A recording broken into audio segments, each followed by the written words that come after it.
If you are a homeschool mom or a teacher and you are planning to start a microschool in your home, or you're currently running a microschool, a homeschool pod, a homeschooling hybrid out of your home, this is a must listen to.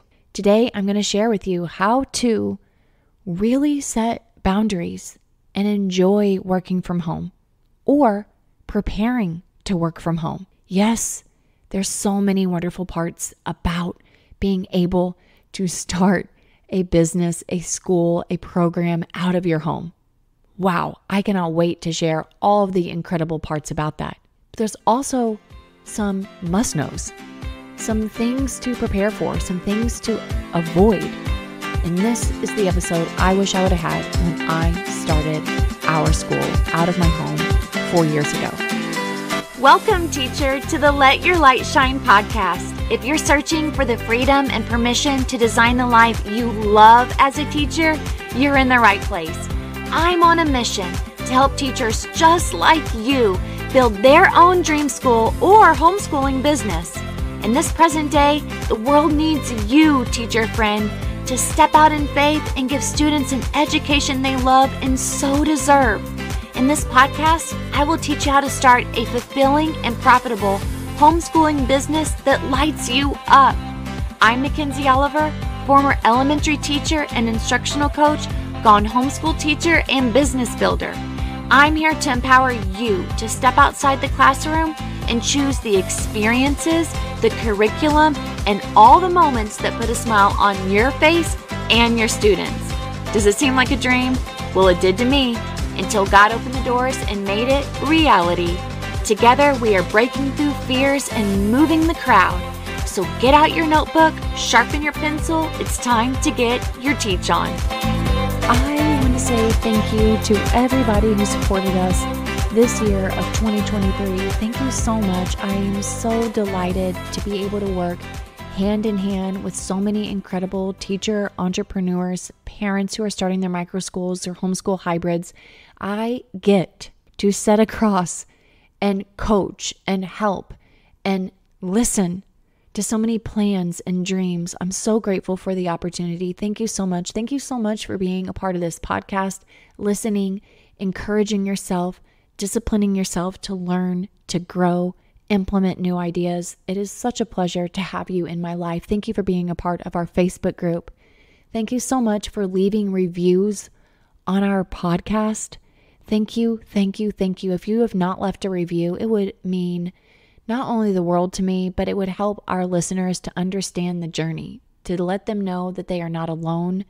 They too have sat in our shoes of being motivated, yet fearful of making a change. So when you leave a podcast review, you're speaking to thousands of people who need to know that they're not alone. And you're blessing me in the event of doing so. Thank you so much for commenting on our Facebook posts. Thank you so much for sharing Facebook posts. Thank you so much for getting into our Facebook group and helping one another. I love popping in there and somebody will ask a really great question and I'll see 13 comments, 26 comments of people helping. It's just absolutely so wonderful to see such a great community. Thank you so much. And thank you to those of you who are still listening. You're still trying to figure it out. Thank you for the opportunity for me to be your guide. I want to share with you that long before I started the school, I always had this fascination with wanting to be a work from home mom or a stay-at-home mom. I wanted to work from home. I love my home. It's not the most fabulous, most incredible, nicest, neatest, state-of-the-art home, okay? But there's something about caring for what you have. And that's exactly what we had in my heart whenever I wanted to work from home. And I wanted to be with my kids. And it could have been that I was maybe a little burnt out in teaching. It could be that I have a husband whose mom stayed home. It could be that I long to have more kids. I think this is a combination of a lot of feelings. And I think I just wanted to do something different. And I wanted to say that I did it. And I wanted to try. And then when the school became an idea or an option, the only viable option that I had was to start it in my home. And it just seemed like the best of both worlds collided. I was able to teach my kids, be with my kids, work from home, make an income, have a school, do what I loved, which was teaching. It just worked out, right? And I also found that while I was in the midst of having the school out of our home, each year it got progressively different. That'd be the word, different. Each year came many, many blessings, and each year came many things that I needed to reevaluate and consider. So I'm going to share with you a little bit of my background, and then I'm also going to share with you some tips on if you're starting it out of your home, just how to really balance the boundaries, the goodness, the richness of that experience, while also maintaining professional life, personal life, homeschooling life, mom of your house, CEO life. It's a thing. Regardless if you do it in your house or not in your house, we still have roles and responsibilities. But now that it's in your house, or you're considering it being in your house, you've got to also consider that you've probably never done anything like this. You've never started homeschooling your kids. You've never started teaching in your home. You've never ran a school out of your home. You've never ran a program out of your home. You are used to going and reporting somewhere for work, and now it's different. So this episode, I know, is really going to touch heart to people who had those same desires that I had, or who are in the trenches right now running it out of your home. And I'm going to be honest with you. I always said that I did not want to have a building for our school. And I am literally recording this episode in the building where we have our school. I always dreamt that it would start in my home, and then we would move it into the back of our home, and we'd build like a little school cottage, and that would be it. And then the dream came into, okay, we're going to buy land, and it's going to be out of my home, and we're going to have like 2 or 3 little school cottages on our property. And now we are in a completely big church all to ourselves that used to be an Amazon shipping center. And it's just incredible that we're here, because I honestly never wanted to leave my house. Seriously. But now I'm actually glad I left my house. So listen, friends, this Teacher Let Your Light Shine is all about sharing the journey with you and holding your hand and walking you through it. Okay. There is not a one size fits all, one road. This is like a GPS system. Whenever you pull it up and it gives you all alternate routes to get to the same destination, this is what I'm talking about. We are not on a one-way road here. We got many twists and turns.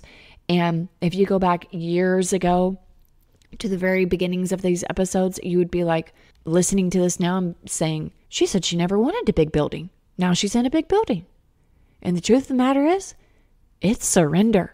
And the truth of the matter is, the school kept growing and we were busting at the seams in my house. And while I didn't necessarily want it to be out of my house, I didn't want to keep doing it, having the school with 18 kids and 3 adults, 21 people at my house every day. But I also didn't want to close the doors. And I also didn't want to be like, okay, I'm only going to accept 6 this year. I believe that God just continued to bless it, to show me that I needed to get out of my comfort zone. And speaking of which, having the school in your home is very comfortable. It's like cushy, even though we threw away all of our pillows, even though we threw away so much stuff so that we could have the school. We were buying things off Facebook Marketplace, and our home is a 1-level home. We did not necessarily have separation. We have a split floor plan where my husband and I's bedroom is on one side of the house with a bathroom, and then our kitchen and living room are on that same side. And then there's a separate side of the house that has another small living room and 3 bedrooms. So there really wasn't like an upstairs and downstairs where you could just shut the door and, go up to work or go down to work, whatever. So it was, if I want to get to my daughter's room, I'm going to pass through 2 classrooms. If I wanted to get from my kitchen to my bedroom, I'm going to pass a classroom. If I want to get from the kitchen to my daughter's bedrooms, I'm going to pass the classroom. And then our office, which we had the first year and a half, turned into a classroom.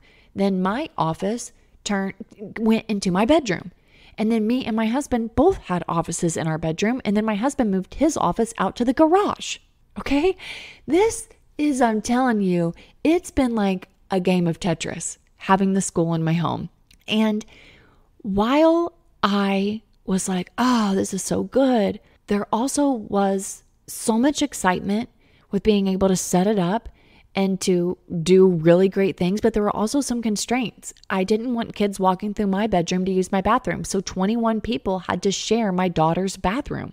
The good news is that their bathroom was cleaned every day because the kids made sure that was a part of their chore. The school kids would clean the bathroom.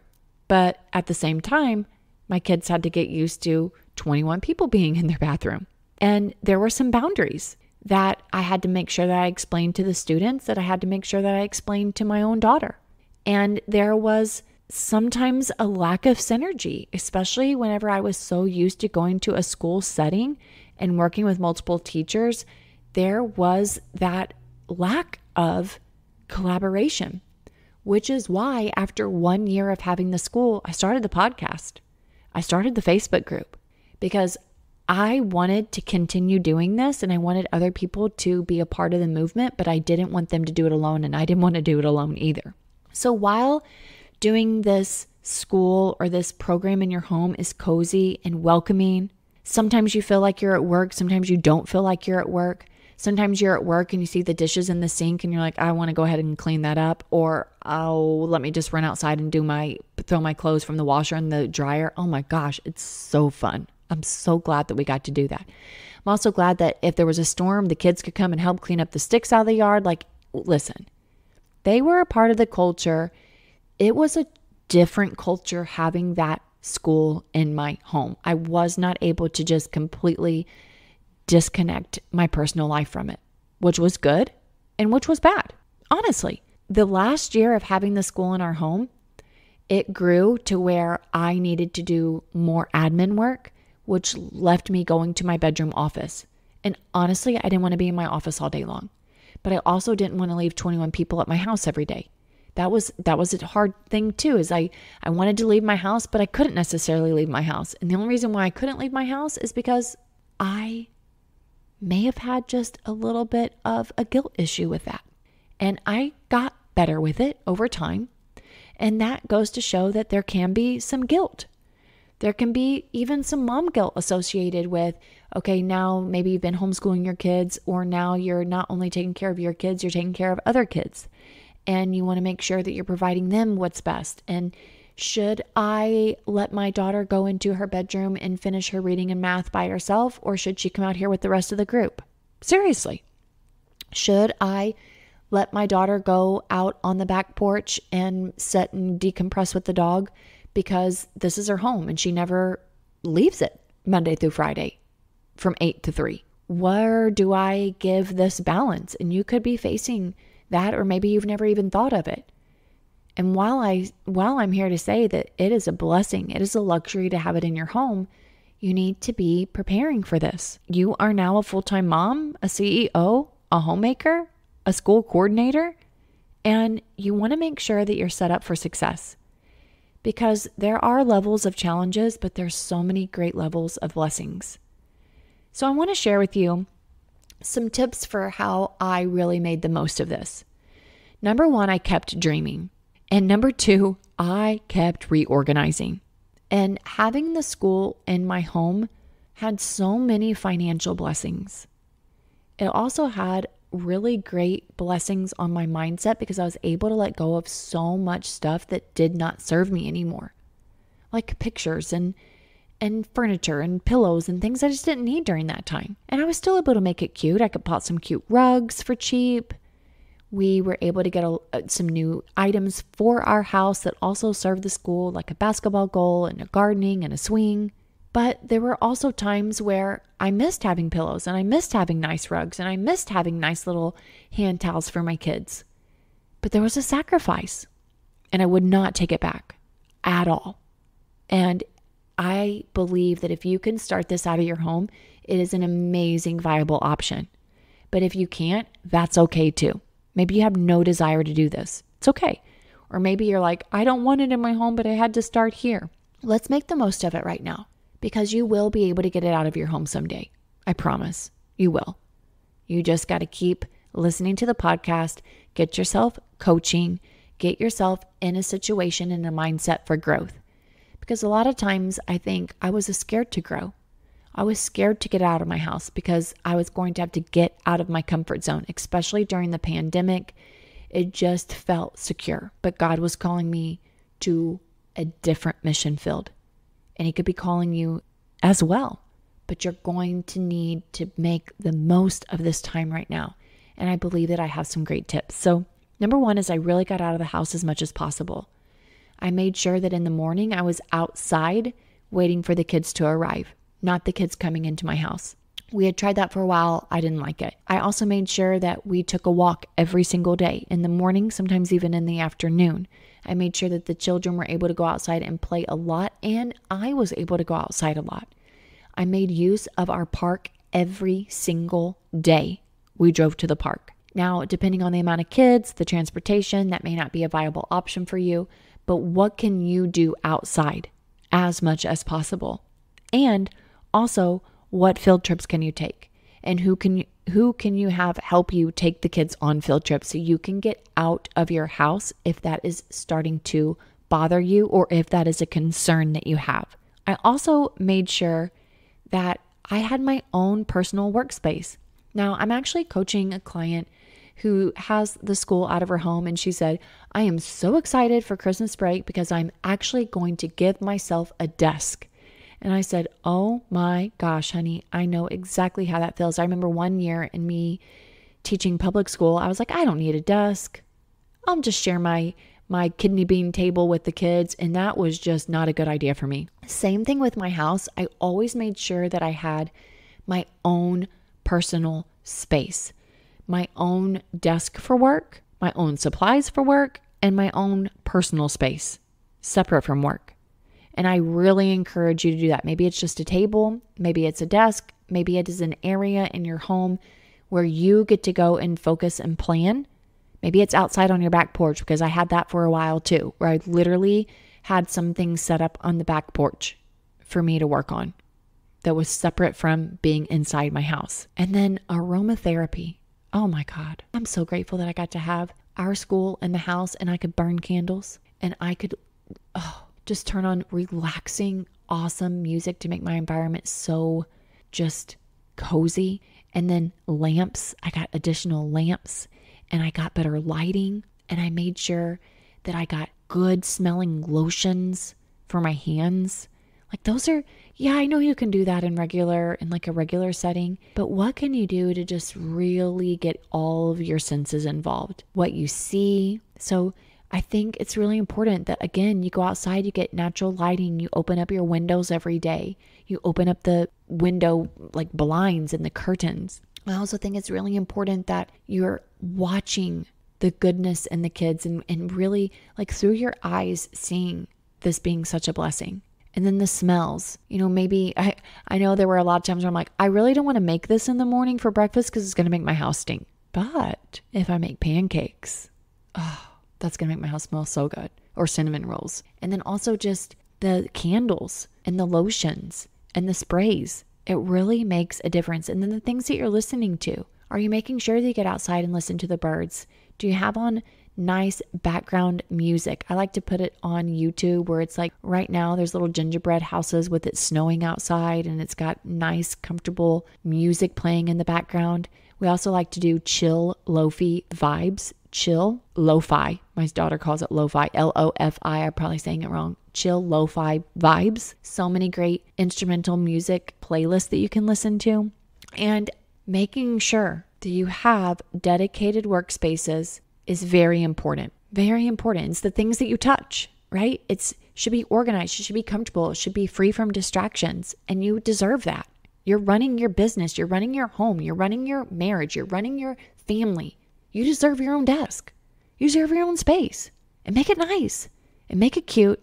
And go to 5 and Below and get you some cute pens and a little pen holder or a little something for your papers. Enjoy it. Then you've got to make sure that you have an online platform. You've got to make sure that you are connecting with people who are doing what you're doing, which is, of course, our Facebook group, Teacher Let Your Light Shine Microschool community. This really helps to streamline communication, really helps to make sure that you are not alone. And then if you're like me, I think it's really important to keep it spiced up. Like literally, don't be afraid to change your spots. Don't feel afraid to change anything that you don't think is working for you to maintain a healthy work-life balance. And then of course you need personal spaces. You need a place for you to relax and your kids to relax. You need a place outdoor that will help you to connect with nature and to give you a place outside of your home that still feels like home. So that could be a nearby park, just a fresh air, change of scenery can be very rejuvenating. And of course, if you are doing this and you're balancing work and mother duties, you have to establish very clear boundaries. You've got to communicate with your children. You got to set them down. You got to have these conversations. You have to give them a little notebook so they can process their feelings, or give them the autonomy to change things in the house, or to have their own separate space where nobody can touch it, or their own special toys where nobody is going to mess with them. It's very important. And to just, even before that, just to have the conversation with your children, making sure that you're involving them, creating a more inclusive and collaborative environment that allows you for teaching and parenting. And just remember that as you're transitioning from working in a school to a home, you're going to have to really work on developing a new routine. This includes different breaks, different time schedules in the day, different time for personal activities, different time for family interactions. I made sure that as the students left at the end of the day, my daughter and I sat on our outside swing for about 10 minutes and just talked. Embracing flexibility is going to be very important because there's going to be a different set of challenges, as I said. So really making sure that you are prepared for the flexibility to be adaptable and make the changes as needed. And last but not least, just thinking about places to go outside the home. A lot of times I would go to Panera on Friday or to Starbucks. You can go to a local library. That's a really great time. Oh my gosh, my first 2 years, I had enough kids to where I could do the library trips on my own. And I would pick up myself some books. And then there was a park right next to the library, so the kids would play at the park and I'd read a book. It was blissful. Making sure that you have a place outside the home to network and meet with other groups, meet with other homeschooling families. I had a couple homeschooling families that would meet up with us at parks, and that gave me a sense of connection and community.